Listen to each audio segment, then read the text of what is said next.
But I know Kat is very excited this morning. What did you say to him earlier that got him so pumped up today, man? I whispered in his ear, I'll tell you later. We are expecting a brilliant show this morning. Kat, why are you in such a good mood, son? Mate, I mean, it's a good reason. I mean, waking up to your feel-good breakfast every morning is a good reason to be excited. But right now, we're talking about a very, kind of contentious issue because right now, our late former President Nelson Mandela's last will and testament has been the subject of much discussion. And of course, drawing up a last will and testament can be a very very anxiety-stricken experience for most people out there. But it's something that you need to do to make sure that your loved ones are taken care of when you're not around. So we've invited Marguerite Greef of Greef Attorneys to take us through the ins and outs of wills. Good morning, and thank you very much for taking the time to be with us. Thank you, Katlego. Thank you for the opportunity to be here. Marguerite, let's start off with a basic question. Why is it so important to have a last will and testament? Katlego, first of all, in South Africa, we need to distinguish between two scenarios when we die. First of all, when you die with a will, and then secondly, when you die without a will. If you die without a will, you are dying intestate. And if you die intestate, there are certain things that you don't have control over. For example, you won't be able to appoint an executor for your estate.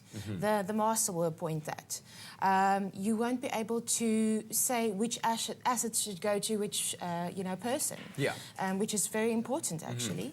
And then lastly, you will also not be able to determine the tax consequences of your estate.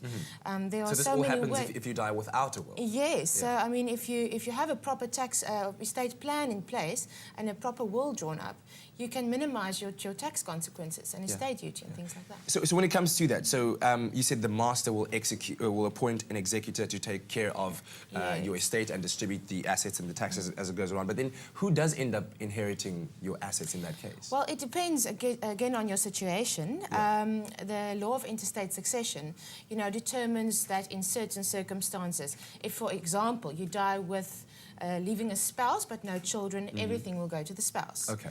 If you die without a spouse, only children, everything will be distributed equally between the children. Yes, yes.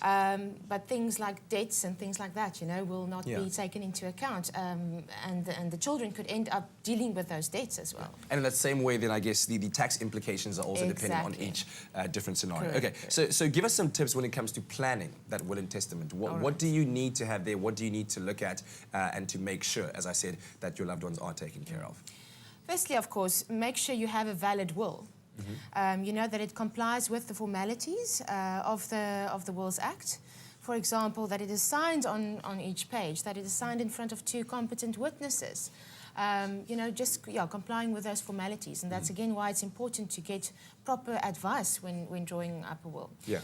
Secondly, it's important to know where your original will is, Always have a copy somewhere at home in that secret cabinet that's safe. Yes. And have someone know where to find that. You can sign 2 or 3 originals, and you keep one, your executor keeps one, your bank manager keeps one, whoever. But make sure that at least one family member knows where to find that original will. Some other tips are, when you have dependents, minor children, to think about something like creating a testamentary trust for them, to look after them, and not have the monies that you leave to them go into a guardian's fund. Okay. Because then it's not that easily accessible. And you would rather want someone to manage, a trust for your children for their benefit and look after them.